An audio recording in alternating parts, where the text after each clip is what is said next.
Bonjour, j'espère que vous allez bien. Aujourd'hui, je vous propose de voir ensemble la leçon numéro 11 de la conjugaison, le présent du conditionnel.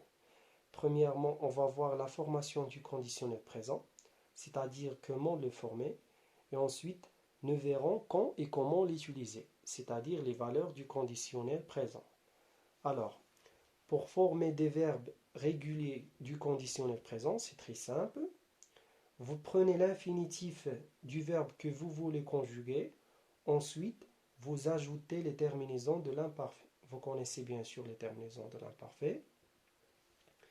Prenons l'exemple suivant, le verbe parler. Le verbe parler au conditionnel présent.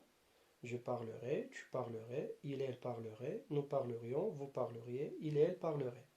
Je garde l'infinitif de ce verbe et j'ajoute quoi? Les terminaisons de l'imparfait. Et s'il vous plaît, concernant les verbes qui se terminent par RE, n'oubliez pas de supprimer le E, comme le verbe apprendre, comprendre, apprendre par exemple, et ainsi de suite. Prenons maintenant cet exemple, le verbe apprendre. J'apprendrai, tu apprendrais, il, elle apprendrait, nous apprendrions, vous apprendriez, il, elles apprendraient. Alors, on n'a pas le E, d'accord? Sans E. N'oubliez pas s'il vous plaît. Voyons maintenant comment conjuguer les verbes irréguliers au conditionnel présent. Les verbes qui sont irréguliers au conditionnel présent sont les mêmes au futur simple. Vous devez bien mémoriser le radical et ensuite ajouter les terminaisons de l'imparfait. Nous allons prendre exemple avec le verbe aller. D'accord? Le verbe aller au conditionnel présent a le même radical au futur simple. Donc, aller au futur simple, c'est j'irai, tu iras, et ainsi de suite. Donc, le radical est IR. Maintenant, je garde ce radical-là et j'ajoute quoi? Les terminaisons de l'imparfait. La même chose pour les autres verbes. C'est clair? Très bien. Maintenant, on passe aux verbes les plus fréquents, c'est-à-dire les verbes qu'on peut les utiliser souvent dans la langue française au conditionnel présent, avec le verbe pouvoir. Le verbe pouvoir, le radical au futur simple est pourrait.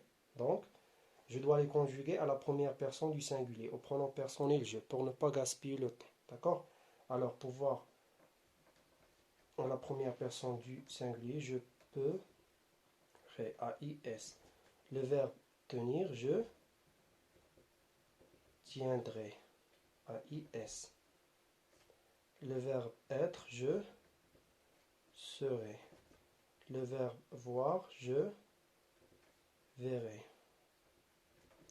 Le verbe avoir, j'aurai. A-I-S. Le verbe devoir, je devrai. Le verbe venir, je viendrai. Le verbe vouloir, je voudrais. Le verbe falloir, bien sûr, est un verbe impersonnel. Je dois le conjuguer à la première personne, bien à la troisième personne du singulier. Donc, cela donne il faudrait. A-I-T. D'accord? Le dernier verbe, venir, je viendrai. Avec A-I-S à la fin. Alors, les terminaisons sont les mêmes pour le futur simple. Je pourrais, je tiendrai, je serai, je verrai, j'aurai, je devrais. Voilà, la même chose. Très bien, j'espère que vous avez compris la formation et comment conjuguer un verbe au conditionnel présent. La vidéo suivante, on va parler de la valeur, bien des valeurs du conditionnel présent. Merci pour votre attention.